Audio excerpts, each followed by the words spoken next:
How are you? Victory Gospel. I'm blessed. Thank you. You're blessed? Yes, sir. What's this? We have a home there for men and women that come from different walks of life. They take them there, they clothe them, they feed them, and they help them get restored to Christ. Me and my that's nice. Stay there and well, live faith by faith only. So we come out to the community asking for donations, and that goes towards the hygiene of the home. I'll give you a donation, but would you be willing to have a little conversation about what you do on camera? Sure. Okay, cool. Amen. You have a few minutes? I live here in town. Yeah. Yes. Are you is this part of like the barrio? I'll cry on the barrio? Is it barrio? Is it the same thing? This is Here's the donation. Thank you, sir. This is Victory Gospel, and what they do, our bishop went through the home, but then he got launched out, and now he's got his own ministry.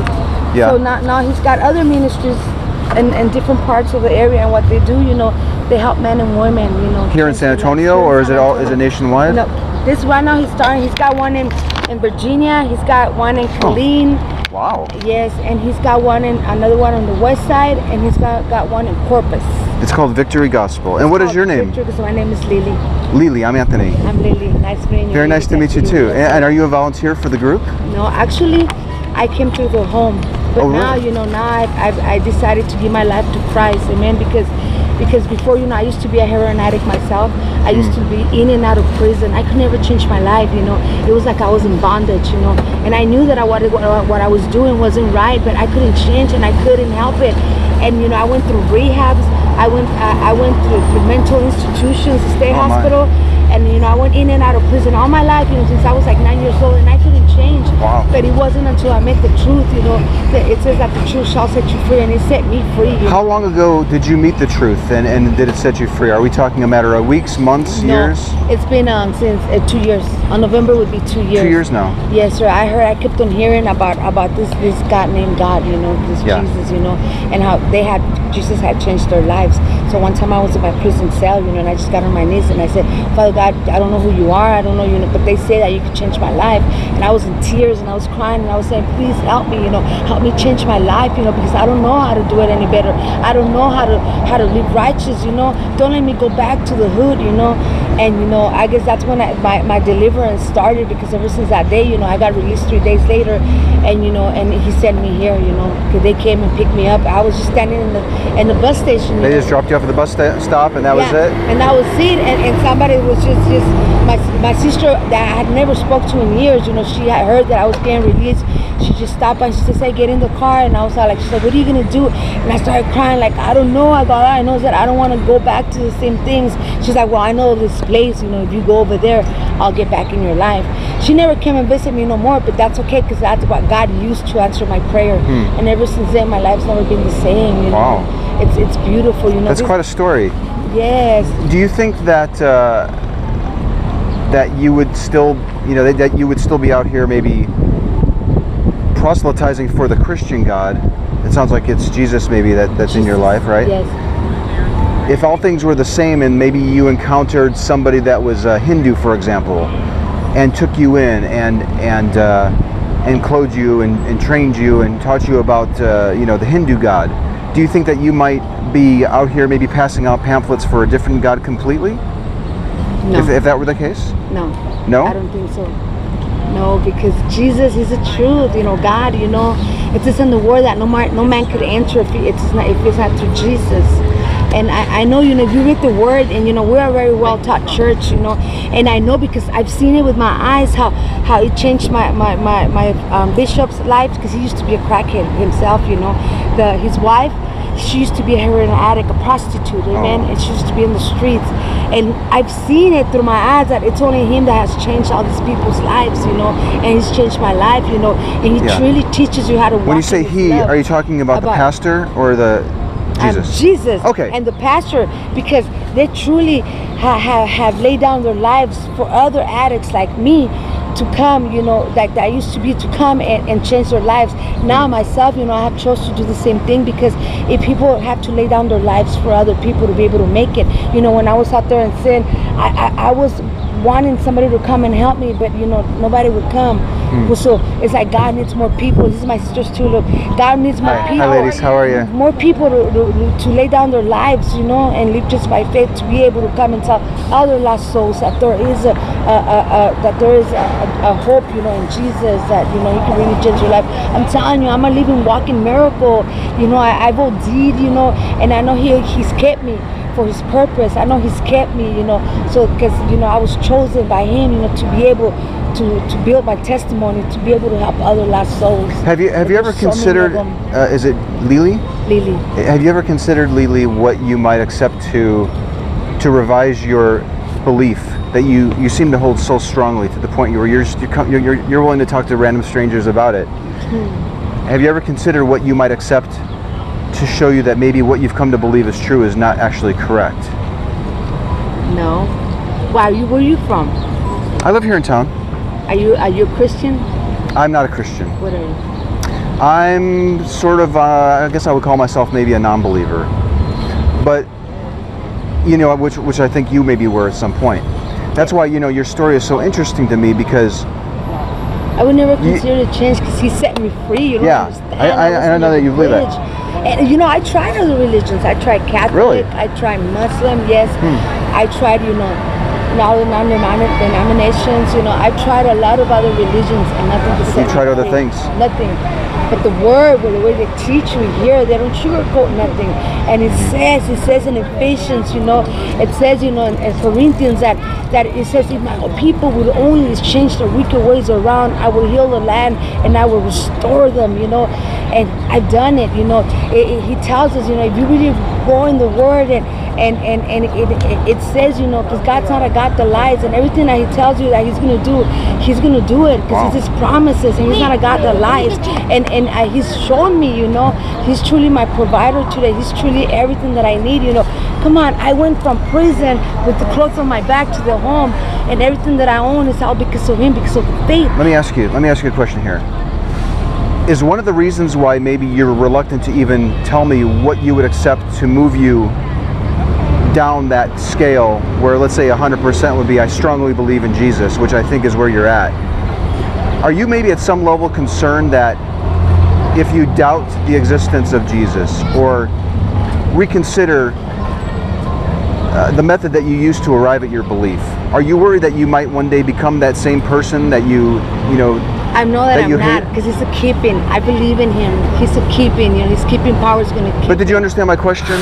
Yeah, are you worried that if you decide to say, you know what, I'm a perfectly capable, wonderful, caring human being that can do things for myself, and I don't need to rely on a supernatural power? I need Him. I can't make it without Him. No, without Him, I can't do it.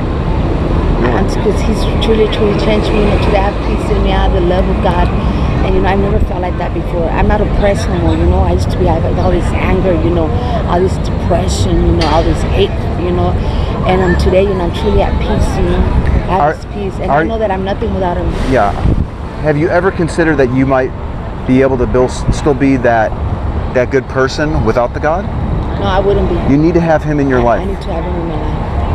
I need to. I know that I need Him. What would be the worst thing that could happen if you were to say, you know what, I'm going to spend the next week just rethinking about how I've come to believe this God being real? He is real. He is real. Would you even be willing to even spend 7 days thinking about it? No. 1 day? No. 1 minute? No, I'm sold out for Him. I truly am, because, you know, He's done mighty miracles in my life, and He's shown me that He's a true and living God. And, you know, and I know that I'm nothing without Him, you know, and I know that there's also a devil, an enemy, you know, and he'll use anything, you know. I cannot step this way at all, because he's waiting for me, you know, because I used to work for the devil, and I left him for God, you know. So He's waiting for me with anger, you know, and as soon as I stepped out, He's waiting to kill me. And He is, because He almost did, you know. So I know that if I leave Jesus for 1 day, you know, He's going to come in like a rushing wind, and He's going to get me, you know. I know that He exists, because I've seen it. See, this is a spiritual walk, you know. We're not wrestling against flesh and blood, but, you know, but against spirituality. It's a spiritual world, you know. We might not be seeing it, but once you become a believer, you start seeing everything different through the eyes of Christ. You know, He gives you spiritual eyes. It's all spiritual. there's a devil out there waiting to kill us and to take us with him. So no, I would never give up Jesus for nothing, not for one day. You know. You would never even reconsider how you arrived at the belief in the first place. Just in the off chance that you could be mistaken. You're so. I know that I'm not. You're so convinced that you're correct. Is that right? I am. Yes, I am. I'm not. It's him. You don't understand. It's him, and he's shown me that he's a true and living God. I've seen his miracles. I've seen through my eyes the miracles that he's performed. I've seen him change lives. I've seen him, you know, like where faith could get you. And I see him, you know. I've seen, you know. What is your faith? What's your definition of faith? God, believing in God and his promises. Believing in God? True in love, yes. And believing in what he tells us in the Word. And because faith moves his hand. If you don't believe, he's not going to move. But if you believe in him, can you choose your beliefs? Can somebody choose to believe in a God? Yeah, it's your choice. God. You chose it? He gave you a free will. Yeah, I choose to serve the Lord. I choose to believe in Jesus. It's my choice. He does not force himself on you. That's why he gave us a free will, a will to choose. So he's not going to force himself. I'm sort of on the fence about the whole free will thing. Like, I'm somewhat limited. Like, if I were to have free will, I'm limited by the options that are available to me. You know what I mean? Like, I might want to jump over the Alamo, right? And I'm freely willing to do that. I want to do that. But I'm unable to do that because it's just not an option available to me. So I wouldn't necessarily say that maybe I have free will. Maybe it's just something you want to kind of think about with regards to that. Like, I could always go back to drugs, you know. I could always go back and sure. There are things I can go to drugs. I choose to live for God today because he's been too good to me. His love is amazing, you know. And what he's been too good to me, so I can't turn my back on him because I know, like I said, that there's a devil out there waiting to kill me. But God, the devil comes to steal, kill, and destroy, but God comes so that you could have a more abundant life. God created us for a good purpose. God created us so that we could live joy with joy, so that we could have our promised land here. We don't have to go to heaven to go. Yeah, there's a promised land over there, but there's also a promised land in here. The enemy, when you serve him, you only live for misery, for his things, and they're never good. Everything negative is of the devil. Has there ever been a time in your life, Leelee, where you were so convinced something was true, but then you realized that you were mistaken, and now you're better off because of it? Besides, and it has nothing to do with God or religion or Jesus or anything like that.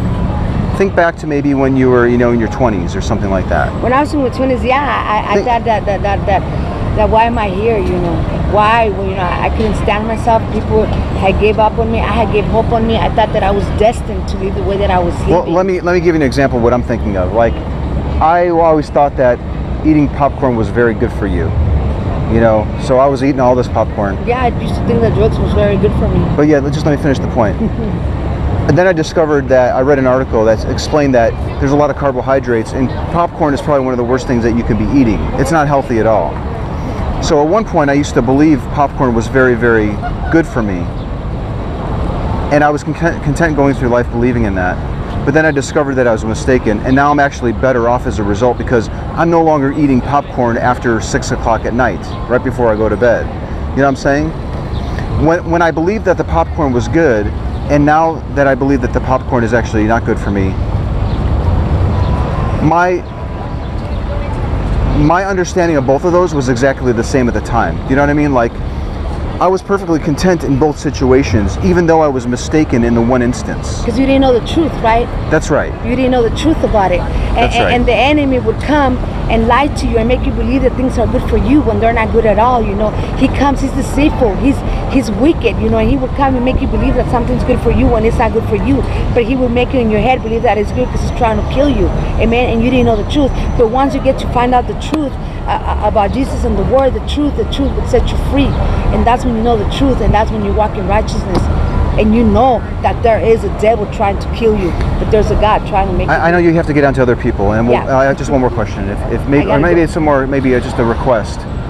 If maybe for the rest of the day, you might just ask yourself, if a Hindu had actually saved me, and I was introduced to, say, the Hindu god Vishnu, would I be out here proselytizing for Jesus, or would I be? If a Hindu had saved me, I would still be out there doing the things that I used to do, because a Hindu is not the truth. Jesus is the truth. Have a nice day. You too.